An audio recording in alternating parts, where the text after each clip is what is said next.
Indiana Jones. There's a new Yes. one coming out, and they've apparently de-aged Harrison Ford. And it's like, what's it going to be called now? Indiana Jones and the Incontinence of Doom, or Indiana Jones and the damn kids playing in the yard again? Like, fuck. It's give just, it a I don't know. Like, I appreciate that people are out there that are like, you know, we're writing, you know, a remake, and I'm like, I don't know. Is there a community out there that wants it? Like, do you guys want a remake of this if it's what they're saying?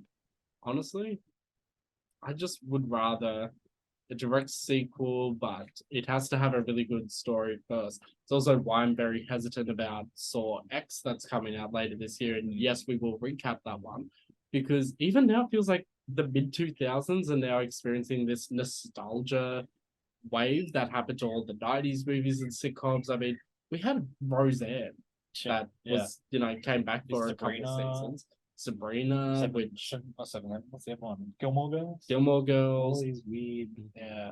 Like No, honestly, I think there's a Frasier one coming out. yeah, there is too.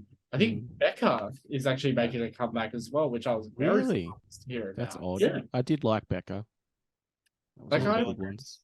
Oh, the Will and Sex and the Grace one City? was kind of bad, Yeah. but yeah, Sex in the City with the and just like that. Yeah. I look, obviously I'm gay, so I watch that series, but it's a thing where I'm like, did they really make this because they had a story to tell, or because they got offered a bunch of money? So they're like, let's write a bunch of half-baked plots. And you know, I always make fun of people when they use the term woke for everything, but if you watch one episode of Ed just like that, you can see that it's like, you know, they're trying their hardest to be inclusive and have diversity in the show, because it was a major criticism in the original 1998 HBO series, but feels like they're not going about it in an authentic way.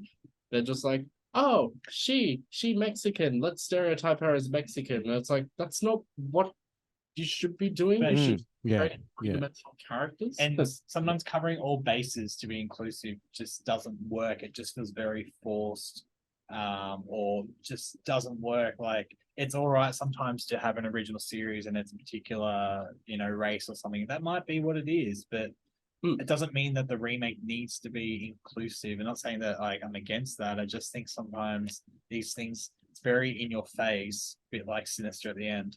With the I was thinking, are you talking about Sinister? Yeah. Like, no, like in your face, and I'm like, we get it. Like, it was a shit film. Bob House is like, you think it's shit? Yeah, I don't know. I just sometimes just leave it with the original cast. Bring them back. Anyway. Oh, so just add to that point. I've seen it was more popular around when Nope came out, the Jordan Peele movie, but there was this whole group of people that was so offended that Jordan Peele like chose to use black actors for like the main cast of his movies, like whether it was The Family and Us, or well, the other thing is I don't understand what their criticism is, because there was a mixed race couple in Get Out, you know, the white girl Marnie from Girls, who played the girlfriend.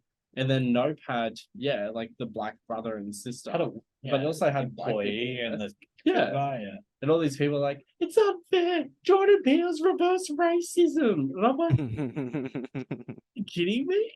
Hey, squirrel friend. When one video ends, just open up another one. It's called binge viewing. Go ahead. I support you.